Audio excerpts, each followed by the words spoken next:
Welcome to Delia's Secondary Lunch and Learn, informal teacher PD every Wednesday at lunch. Today we talked about online research skills. In today's data-saturated world, the digital age means information overload, and this can be especially troubling for our students when they're doing online research. So an essential skill in the 21st century is being able to navigate internet resources and use that information in our studies. I'm going to quickly go over essential research skills like developing research questions, finding reliable online resources, keeping track of these resources, and then proper citation through automated tools. I'm going to first start with creating research questions, because often we aren't having students create questions that they need to find answers to. Instead, they're just Googling the topic of a paper. So by using something like this Q chart, this can be a tool to allow students to create questions in different areas of content, like knowledge, for instance, but also analytical and prediction questions that gets them more into the thinking category. Synthesis questions would cover the application of knowledge when we're doing our research. So I get them to create about 4 to 6 different questions using this chart. I think one of the most difficult things is being able to distinguish between reliable and unreliable websites. For me, it seems pretty obvious, but for the kids, it's almost like we explicitly need to teach them these skills. So a good place to start when choosing websites from Google is to look at the URL ending.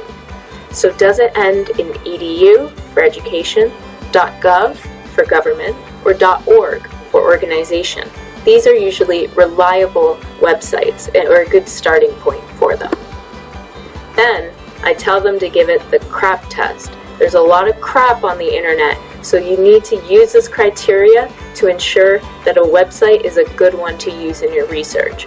So our C is for currency, how new is the writing. R is for reliability, do you trust the author or is it just a screen name?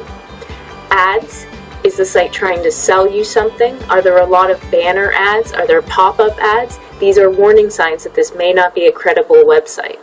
And finally, purpose. Why was the article written? Was it a report put out, or is there some sort of hidden bias to the information? Then I play kind of like a game with it. So we use this criteria to look at different websites. So if I'm looking for natural resources in Canada, would answers.com be a good website? And no, they all know that. What about the CIA World Factbook? And they go, well, it does end in .gov and seems like a reliable author. There's no ads. Yes, I think this is a good website. Those are the easy ones. Then you can get into more complex examples like online newspapers. Is this a good or a bad resource? And essentially I say, well, yes, it's a good resource, but we need to remember bias in different newspapers. So then this can lead you into a discussion about that. This is a good example because it usually splits the classes 50-50, yes and no. Wikipedia is also a site that I think students need to know whether they can use it or not in your class, because I think this website sort of splits staff at the school as well. For me, I say don't use it as a citation in your paper, but scroll to the bottom of Wikipedia and there's usually some really good sites there. The ProQuest e-library is also a great place for the kids to do research, and this is a place where they don't need to sift through whether it's good or not. It's all good resources on there. But because it's all peer-reviewed sort of articles, it's much more complex than a lot of websites. So I do recommend the e-library in the older grades, maybe 10, 11, 12, and know that they're quite advanced papers in the e-library. When students have found reliable websites, they can struggle with keeping track of where all the information is from. So I offer 3 different strategies for keeping track of online sources. Strategy number 1 is just hyperlinking the source or the website after the notes you've taken. So here's my bullet point from a website, and then in brackets, I've just hyperlinked the word source. And I do this instead of putting the whole URL, because that can start to be really messy on the page. I used this strategy with my grade 8 students, and it worked really well. Number 2 is using the Google Docs research tool. So built in Google Docs, if you go up to Tools, and research, there's a built-in search, so I can look for important unicorn research. And if I like a website, I can preview that website. And I can also insert a link directly into my Google Doc. So you can see on the left-hand side, it entered in the website name and automatically hyperlinked it. I can also go further to cite this website. You can see it added a little number 1 after the unicorn. And this is because at the bottom, it's now added a footnote. It's not a proper bibliography citation, but it's an easy way to see where exactly the information has come from. The third strategy is to color code information. So each website would be given a different color, and your information would just have that corresponding color.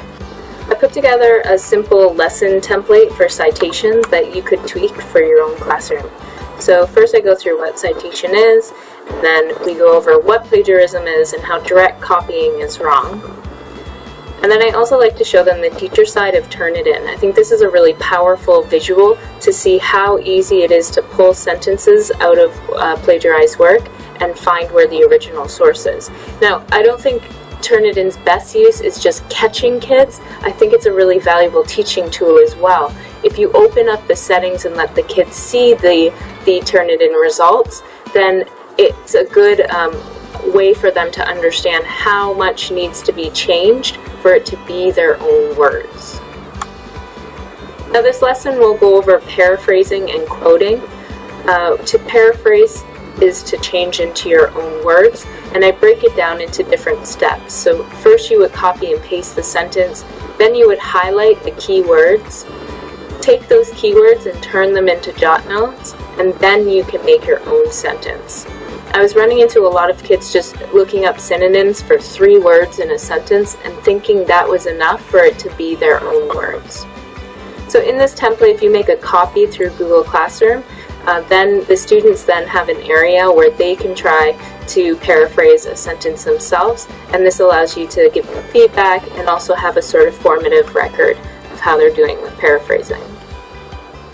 Then I would go over a quotation example, and I would copy and paste a whole paragraph, but we don't quote whole paragraphs in our research. We only really quote 1 or 2 sentences at a time. So I show an example and I color code just things to watch out for, like quotation marks and the source at the end.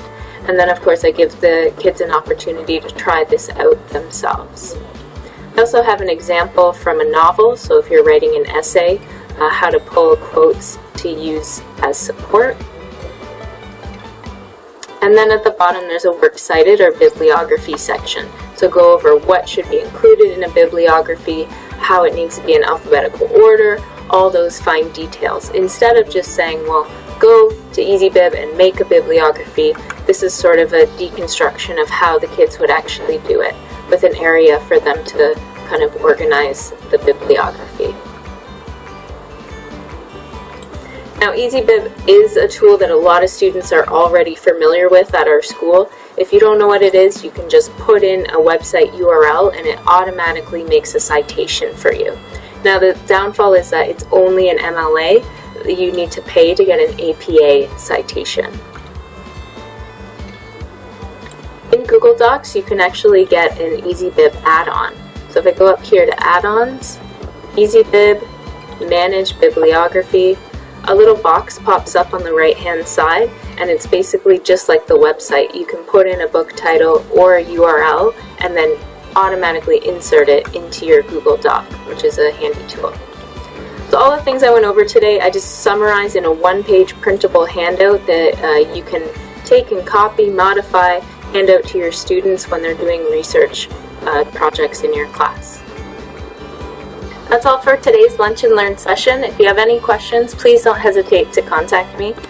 Anyone that attended earned 50 points for the Delia Tech Challenge, and I hope to see you next Wednesday, 11:30 to 12 at the 3rd floor conference room. Thanks!